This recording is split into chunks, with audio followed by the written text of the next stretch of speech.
take charge of the experiment, now suffered qualms and summoned a council to consider the wisdom of permitting it. Few took it seriously. One speaker suggested that a less cruel and no less trying ordeal for a friar would be a tub of cold water. Or the water might even be lukewarm. This cynical jocularity reflected the general feeling. The question was regarded as a preacher's squabble to be settled in Rome where they canonize saints rather than in the palace where it's more proper to discuss money or war. The only protests it excited were remonstrances against its being discussed at all. When I hear of such things, one indignant speaker went on record, I do not know whether to wish myself alive or dead. If our ancestors who founded this city had ever dreamed that we should debate such matters and make ourselves the laughing stock of the world, I believe they would never have consented to found anything at all. But what everyone took seriously was the dissension aroused by the friar and the necessity of finally quelling it. And this sentiment dictated a decree framed by the Signoria, which authorized the experiment but censured it and provided that if either of the champions perished, his superior should be banished, and if both, that the penalty should apply to the prior of San Marco alone.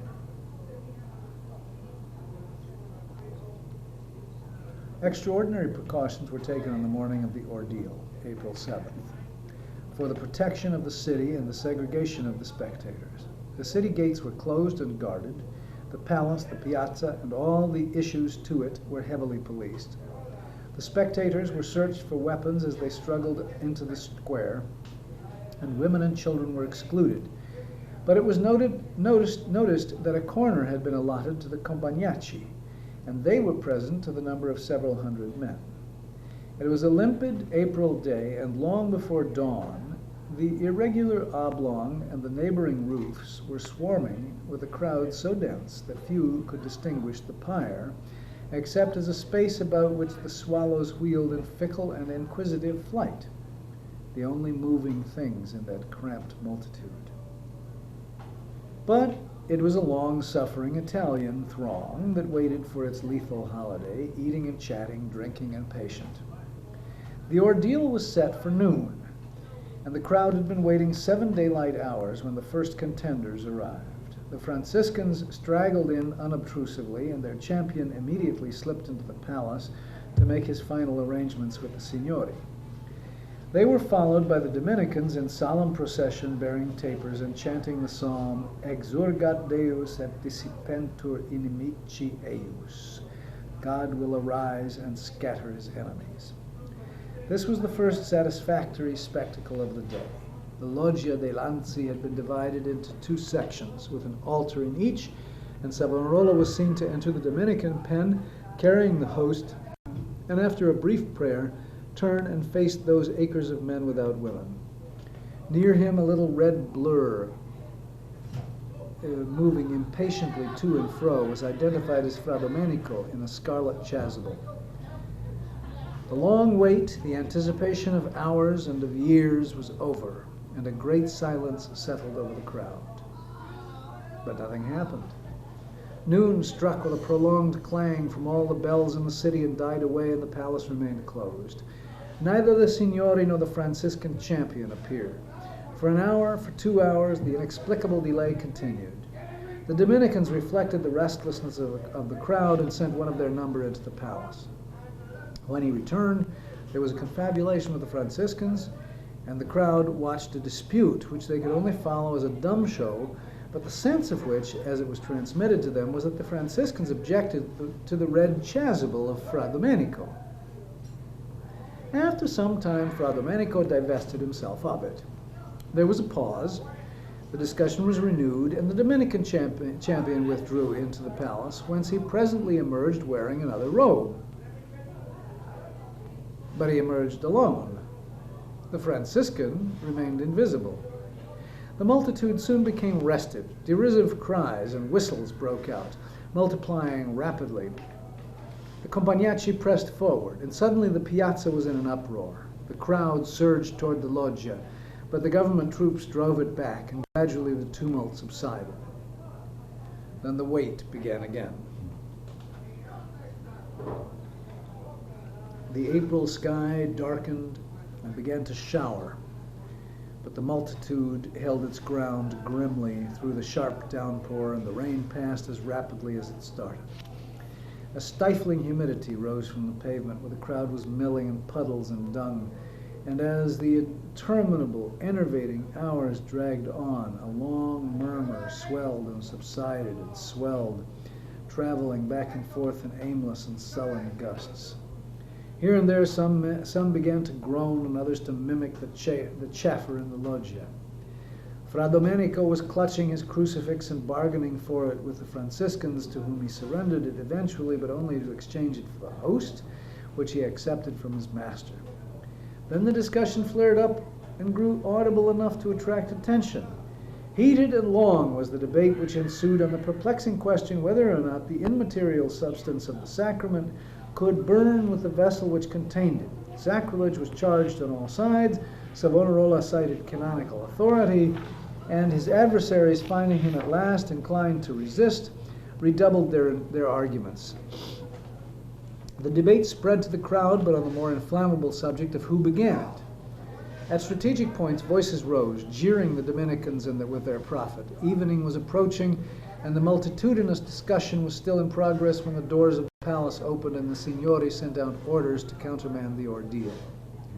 Of all conclusions, this was the most dangerous. The crowd was baffled, confused, and infuriated. The Franciscans dispersed rapidly, claiming the victory, and Savonarola and his 200 monks, jostled and insulted by a sullen mob, only regained San Marco under the escort of their followers. Even the Piagnoni were disappointed and indignant.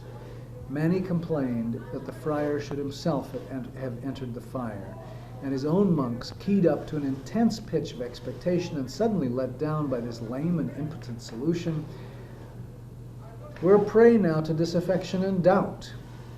In the cheerless dusk of San Marco, transformed in a few hours by the spell of disenchantment into a place foreign and strange, Savonarola addressed a congregation of women who had remained there to pray, and appealing from men to their mothers, he explained with the patient voice of a venerable child what had happened. But what had happened?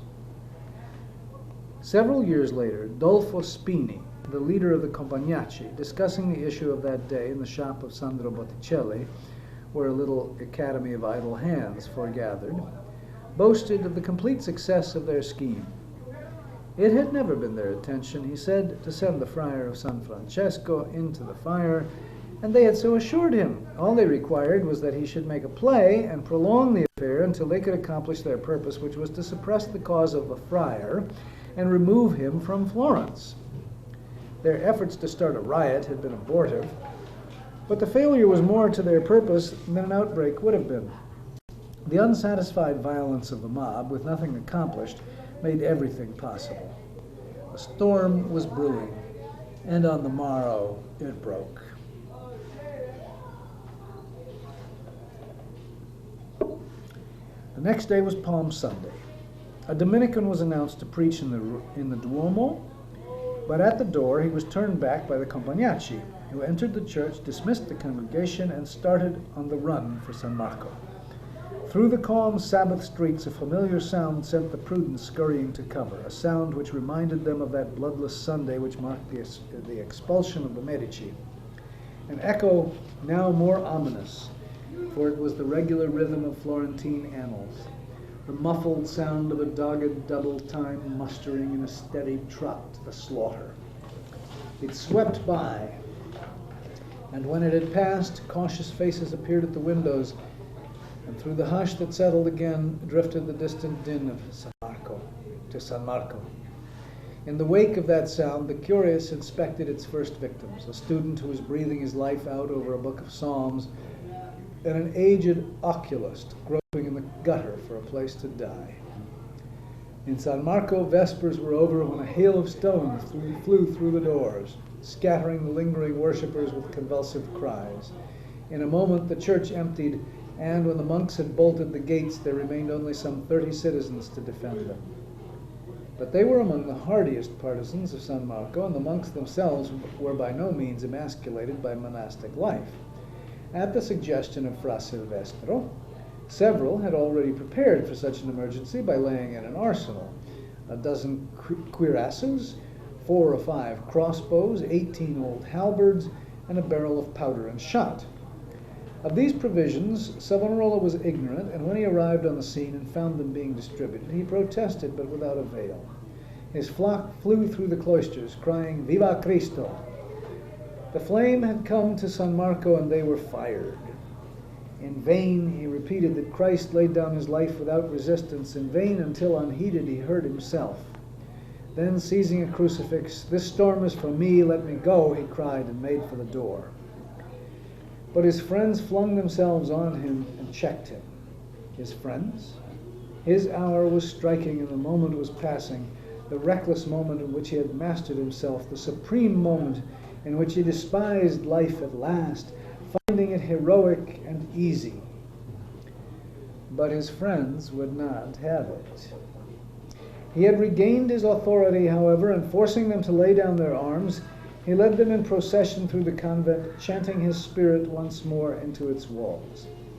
While the walls were still reverberating to the double strain of that long, even song within and the pressure and din of the mob without, a summons from the mace-bearers of the Signoria suspended them both, and a decree was read commanding the defenders to lay down their arms and evacuate the convent, and pronouncing the exile of the friar, who was given 12 hours to leave Florentine territory.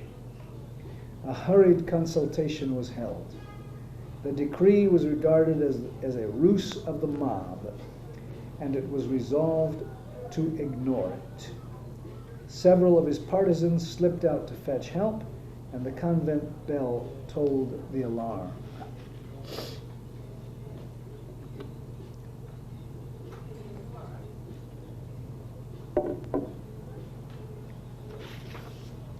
Dusk was thickening, and the besiegers now redoubled their attacks.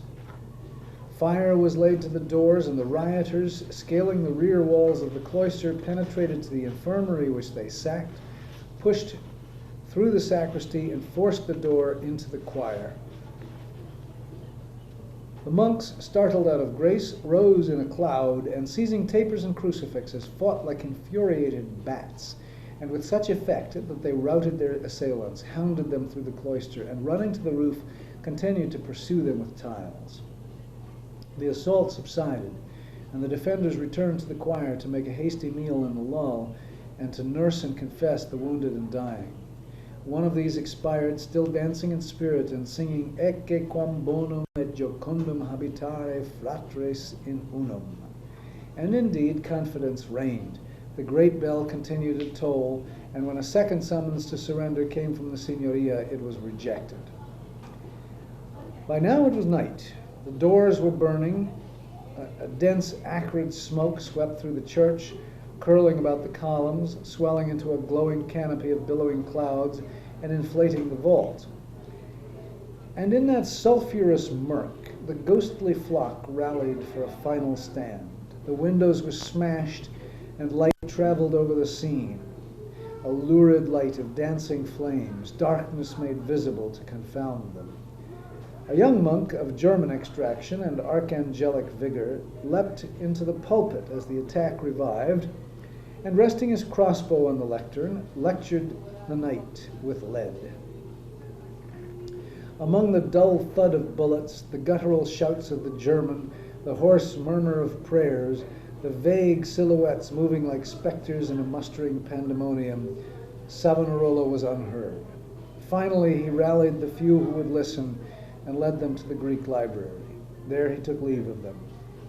A third summons had now come from the Signoria, demanding the immediate surrender of himself, Fra Silvestro, and Fra Domenico. Fra Silvestro had disappeared, and Fra Domenico, suspecting a ruse of the mob, refused to surrender until the officers returned with a writ. There remained a few minutes more of freedom of will, freedom of speech, and Savonarola reaffirmed, standing there amid the silence of the past and the placid relics of lives that had already been lived, the truth of his doctrine. What I have said I have had from God, and he is my witness in heaven that I do not lie. I did not know that the city would turn against me so soon, but the Lord's will be done. My last word is this: faith, patience, and prayer are your arms. I leave you with anguish and sorrow to place myself in the hands of our enemies. I do not know if they will take my life, but I am certain that if I die, I can help you in heaven more than I have been able to in life. Have courage, embrace the cross, and you will find the port of salvation. The mob was now invading the convent. The writ had not yet arrived, and his friends urged him to flee while there was yet time. He hesitated. Suddenly a voice spoke, a voice that was not his own, and that was still and small. Fra Malatesta Sacromoro, one of the monks whom the failure of the ordeal had embittered, murmured, "Should not the shepherd lay down his life for the flock?" Savonarola looked at him and said nothing. Then he moved toward him deliberately and kissed him. Fra Malatesta presented him with a writ. The officers were at the door. His monks gathered about him. He embraced them one by one, and as he passed out, he repeated that the work of God would go on and that his death would only speed it. A moment later, they heard so appalling a clamor below that they had concluded that the crowd had killed him. That would have been too simple. The crowd had been waiting 3 hours for this moment. It closed over him with a gluttonous surge, swept him under, disgorged him, bandied him about, and his guards, struggling to free him, were borne along amid a bedlam of abuse. Lanterns were swung in his eyes, torches were thrust in his face with the cry, "Here is the true light." His hands, bound behind his back, were wrenched, his fingers twisted with a jeer. "Prophesy who struck you!" Caught up by the many-handed, mothering mob, cramped in its convulsions like an infant crushed in the womb, he was born after 45 years to humanity. Not till he had lived could he die, not till he had known the full brutality of being. Pain was the only reality. Lurching to and fro in that lunging, laboring, lynching mob, he was initiated into mankind and delivered at last of all his illusions. Right and wrong, virtue and vice were unmeaning words. There was only the shot and play of blind forces. Faith, patience, courage, spirit, all the poor fictions with which men mask the naked fact of their impotence, were left far behind in the library where they belonged. They belonged to the half-life of the past, which another man had lived, not he. He was born now, swept by a last rush into the palace and left to the mercy of the law. He was sent sprawling with a kick and a cry to point it. There is where he breeds prophecy. Among those who were arrested that night was his brother Alberto Savonarola, who happened to be in Florence. But he was soon released, and he returned to Ferrara to inform the family of what had actually befallen his famous brother Girolamo.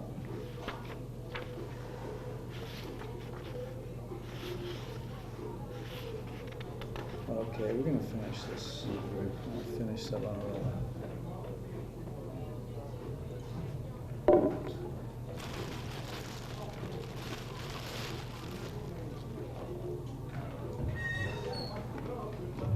You finish? Yeah, Okay. I'm doing number 15 here.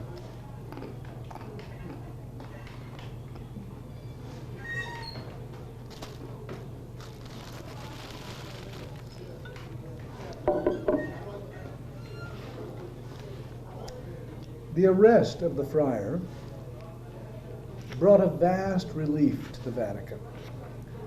In the Borgia apartments under the ultramarine vaults where Isis and Osiris and the bull held their funereal parley, Alexander moved freely, dictating his correspondence with Florence.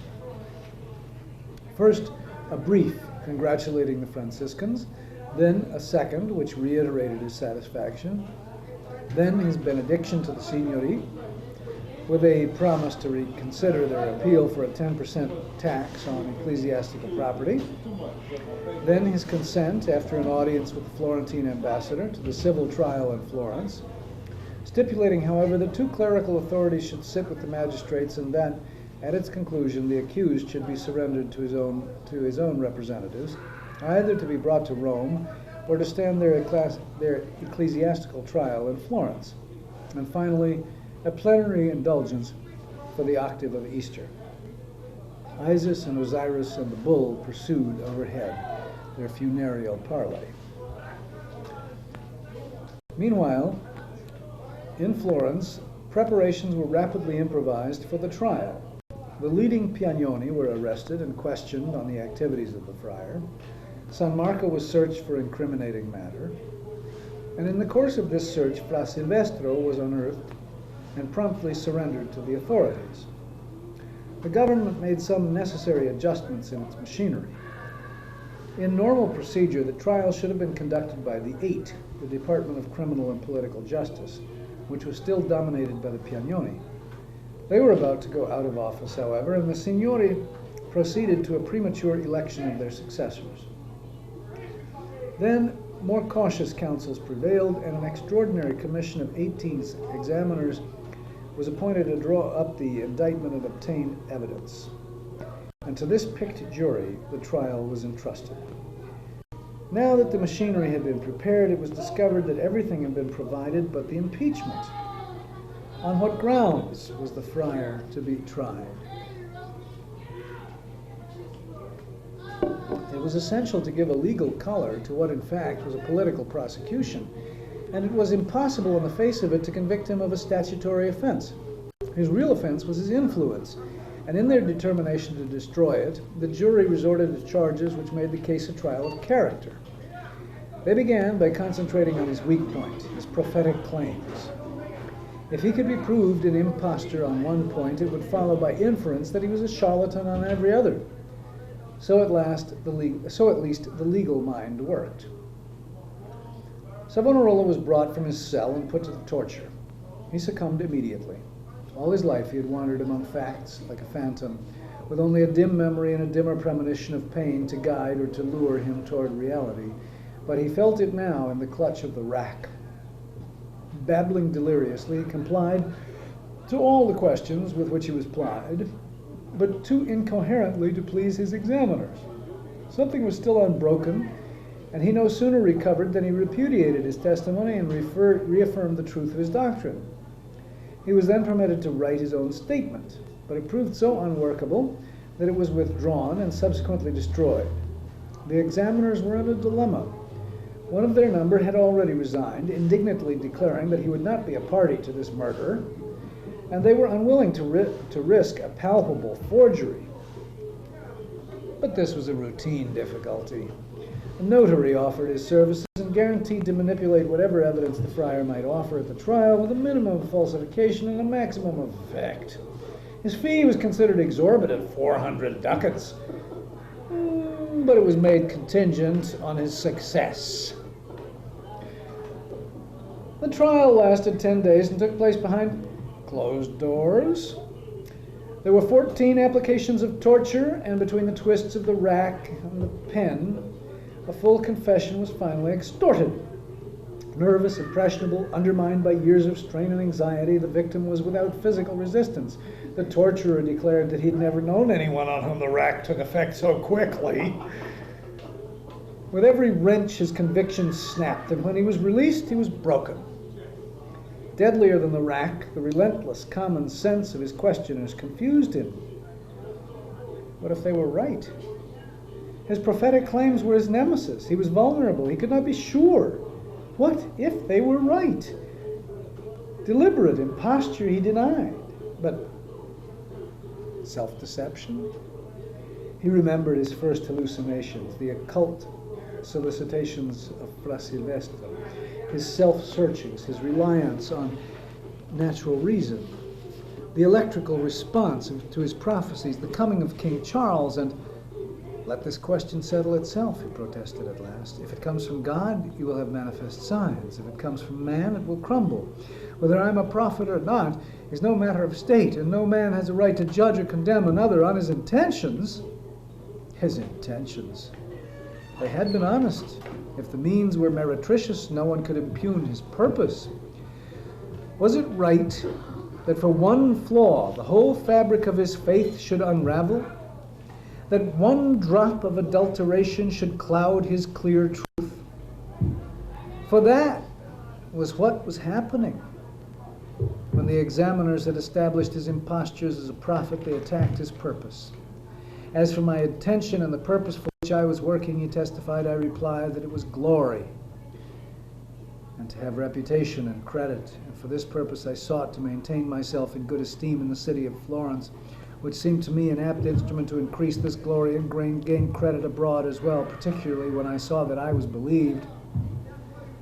Such was the handiwork of the notary, a literal transcription of his own words with a mere omission of such redundant phrases as the glory of God.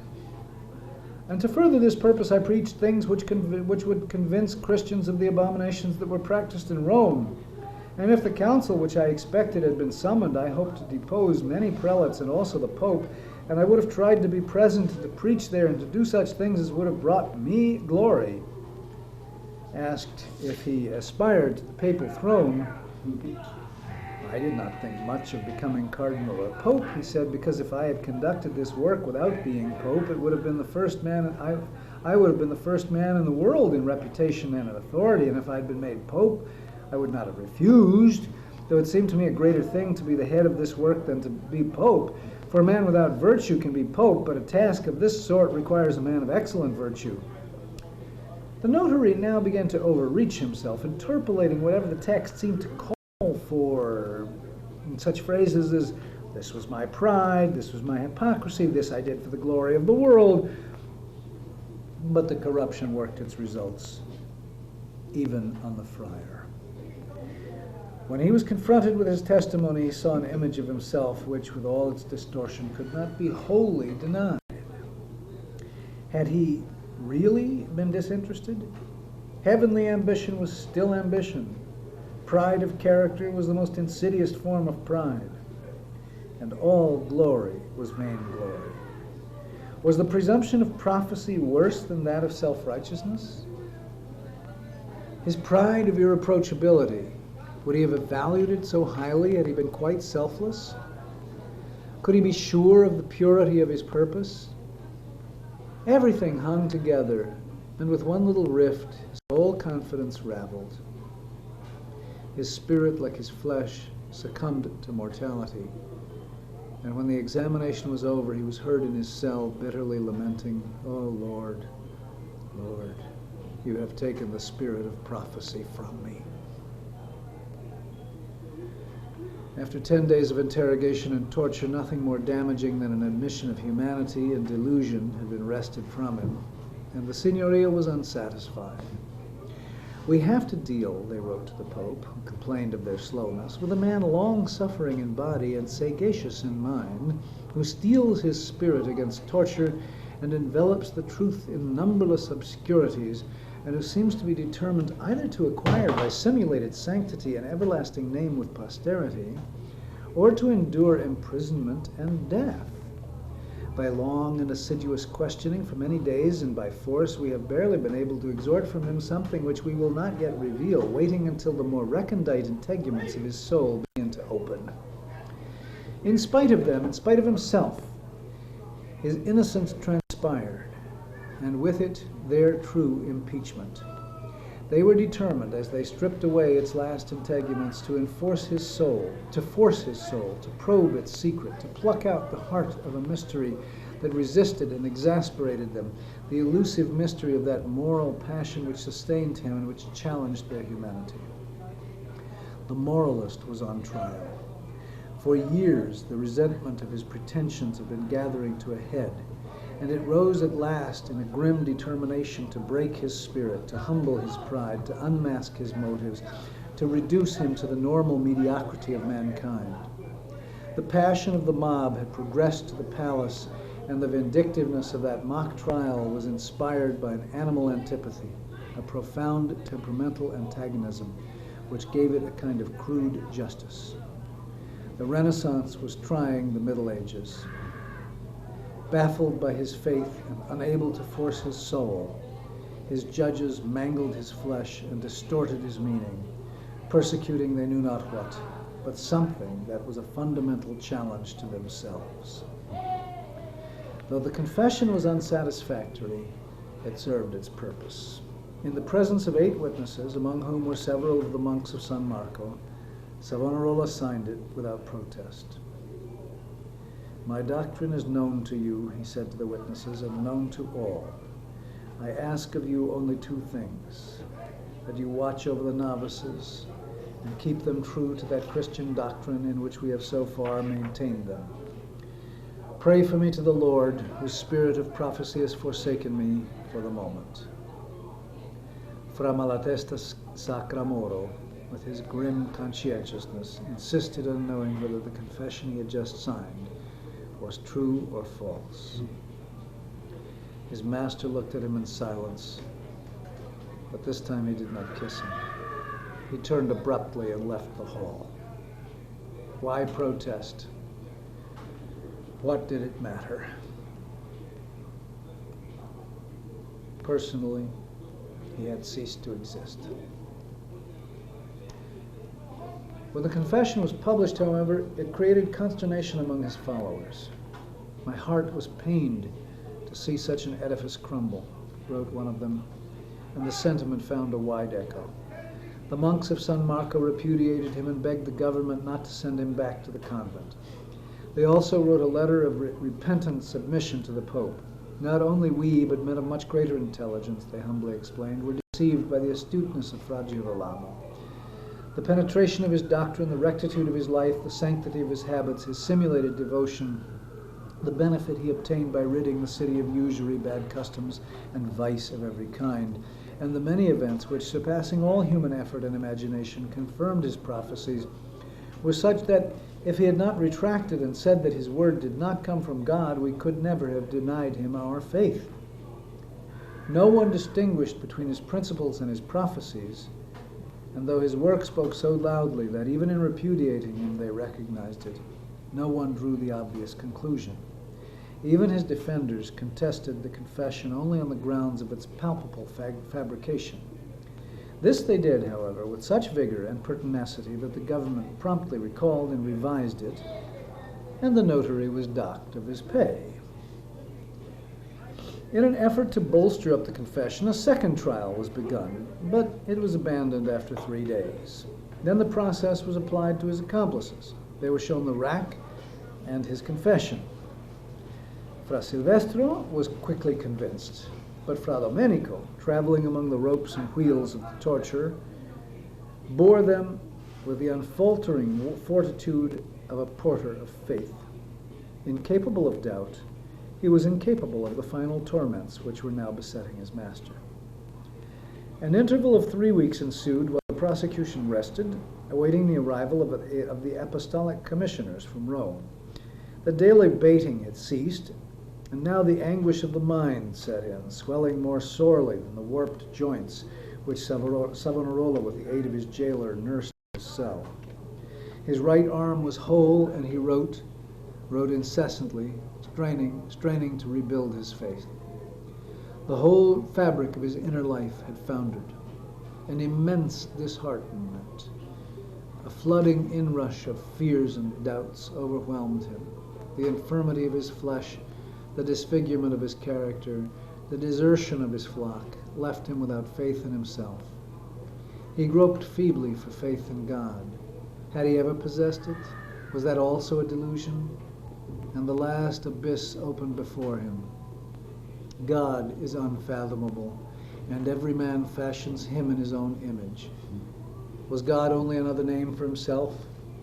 Had he worshipped secretly and darkly hallowed his own reflection in the void?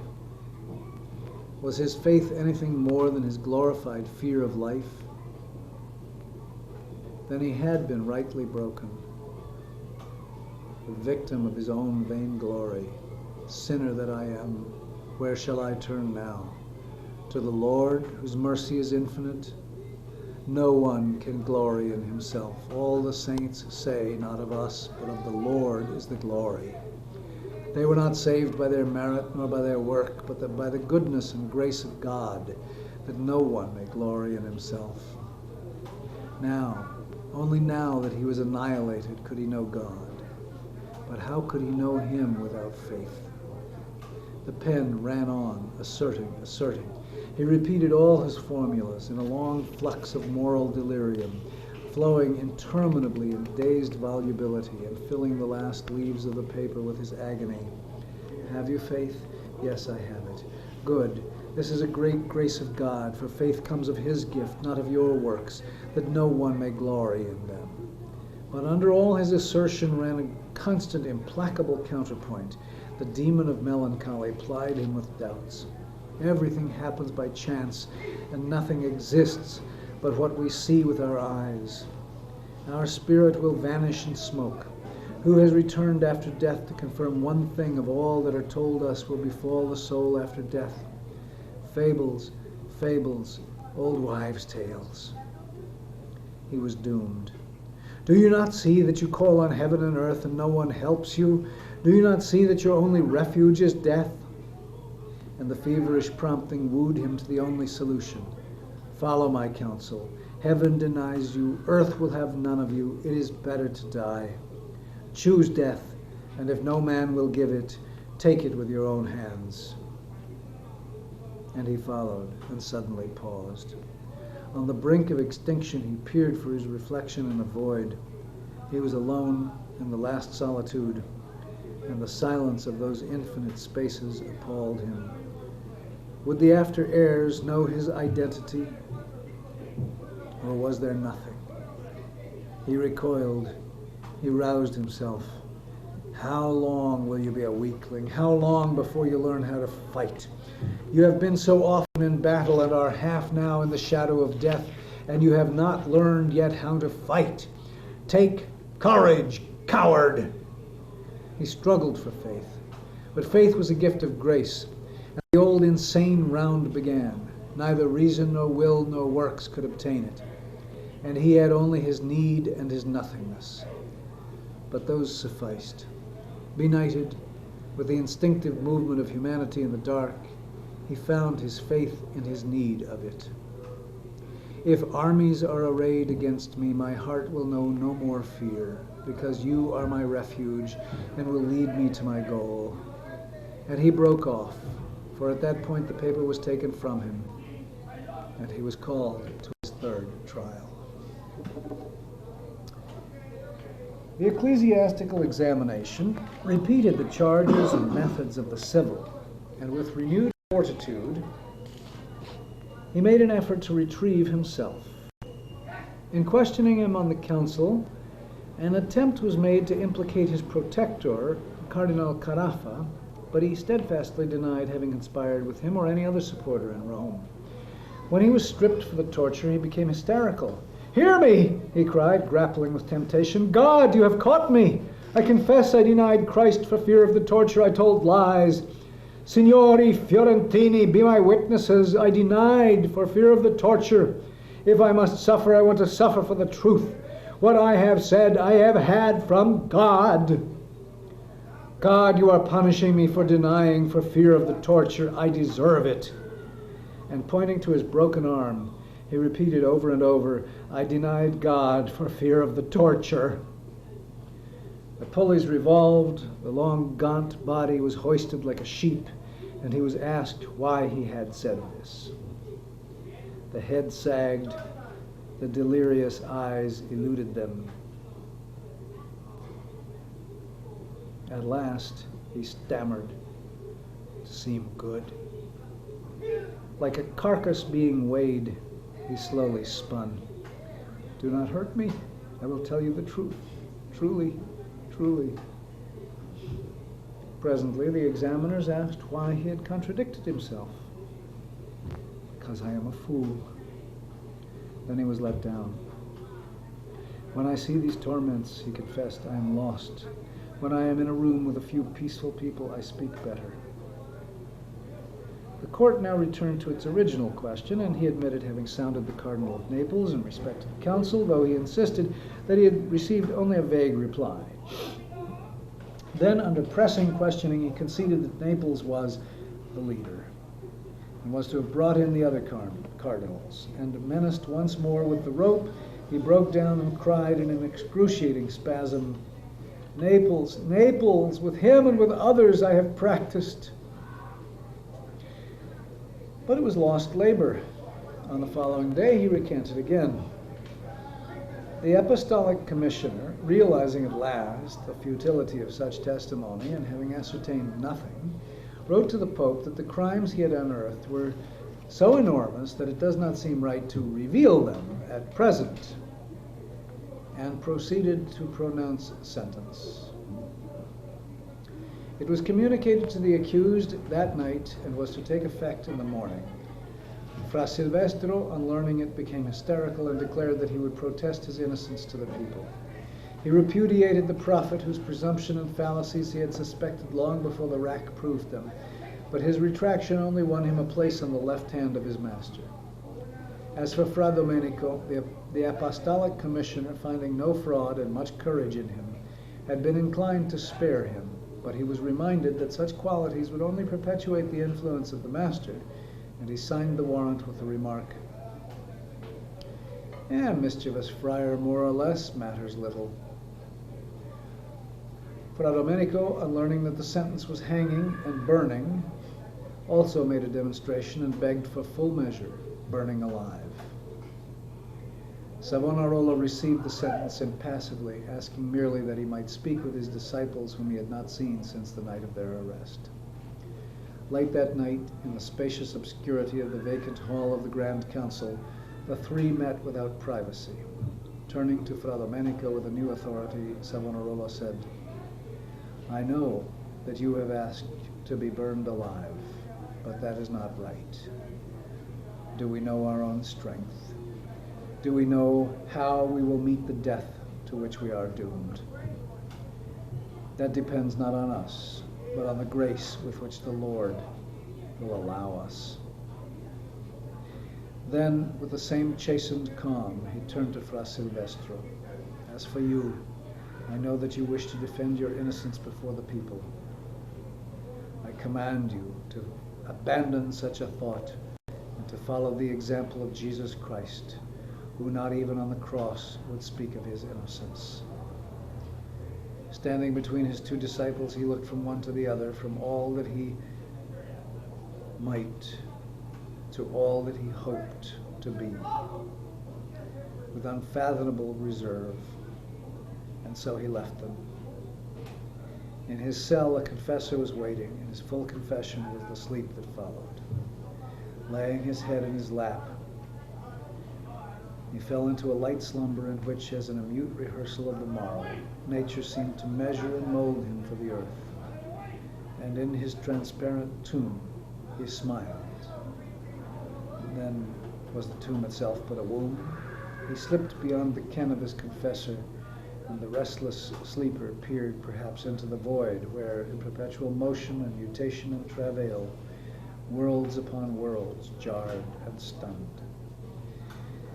He was already beyond the pale when, on the following morning, during the public ceremony of degradation, a bishop confused the formula and said, "I separate you from the church, militant and triumphant." He raised his head and corrected him calmly. "Militant, not triumphant. That is not in your power." Then the death march began, and the three figures advanced slowly along the narrow causeway under which the children lurked, prodding their passage, toward the gibbets which had been lopped to dissimulate their likeness to the crosses of Golgotha. Fra Silvestro was the first to suffer. Fra Domenico, who could not be restrained from chanting a lusty Te Deum, followed, and his turn came.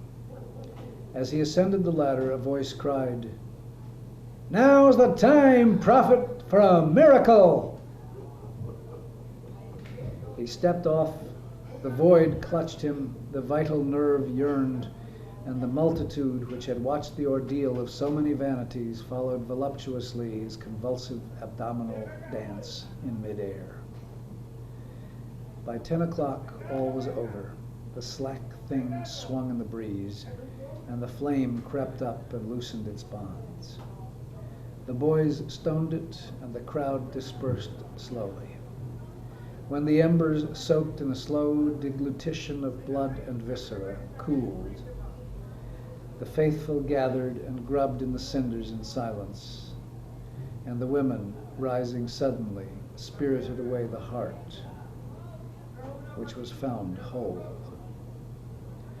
To prevent further demonstrations, the Signory ordered the ashes to be strewn in the river. This was done promptly, but at dusk, furtive figures were still seen creeping along the Arno, groping in the swift'ning waters, sifting and searching them obscurely for no man knew what. 4 weeks later, no memory remained in the piazza. It was full of the hurrying feet of the future, and Machiavelli crossed it to take up his work in the palace. So he's seen all that stuff happen, right? Yeah, right. He's not gonna go that way, though. Oh, Machiavelli's seen it all happen. Yeah. Machiavelli learned his lesson. I know what happened to him, man. That all took place. Uh-huh. Well, that's fascinating.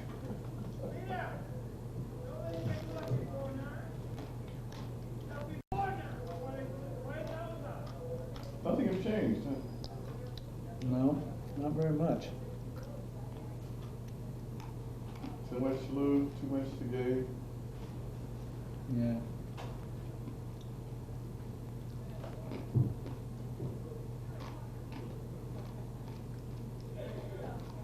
There's another guy I know, Ray. Yeah, you know that? Yeah.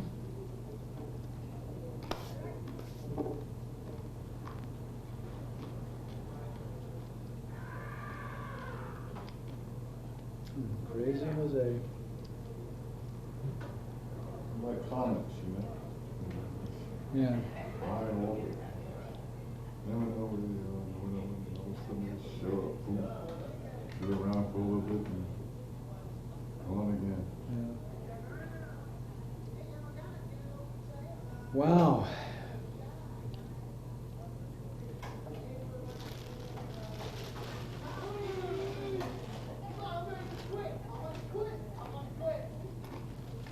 So these are the 4 Renaissance men. Created change without really knowing it.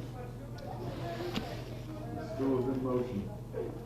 Yeah, really. Never know where he started the whole Reformation movement. Nobody know that though, do they? Yeah. Beautiful one. Savonarola, Machiavelli, Castiglione, and Aretino. So we've read some of Castiglione and some of Savonarola. Oh, you know, he was a slick one though. Aretino? He made a lot. So what's your idea for this? Or do you have an idea? I want to do a reading of character reading with overviews and undercurrents going on at the same time. With what going on? Overviews and undercurrents. So the undercurrent would be the actual individual. The overview would first be reading what's going on. So there'll be what introduction by the actual character at some point. Figuring out how to separate it. And I'm working on figuring out how to do it in the computer right now. You want to do this on tape or A natural city. National City? Natural city, like a stage thing. Huh.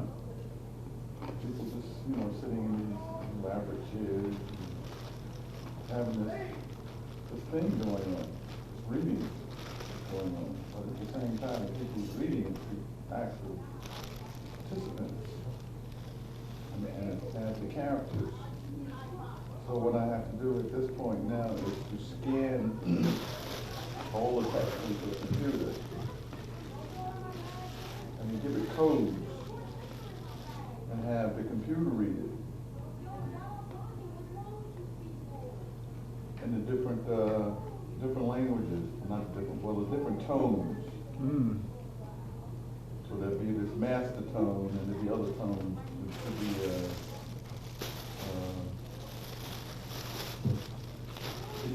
beneath that tone. And put all these different things into what you call files. Uh-huh. And then push the button and then have the computer go back and read the notations in the files with all of the characters actually taking the epicyclic rows. So that was how it be written. Then at that point, that could be extracted. Each person can be given this piece to read, and then it's like a musical score. Huh. That'd be cut quite a lot to make it manageable. Yeah. In other words, you can move through this very easily by just going through the more active areas of the thoughts that this guy's writing down. Yeah. And it still will hold So, the contextual value all the way through it all. Well, so what are we doing by reading it into a video camera? This is to give it some sort of textual value, so when we go back and do it again, we can just play this back to the individual and say, well, this is what we want to do. Like just put all the pieces together, extract it, and say, okay, I've had different people doing these readings, and say, okay, this is the character. So you in terms of your reading, you go through the different characters in terms of how you speak. Either you're there, or you're third party, second party, first party. When you're first party, you take on that character. Yeah.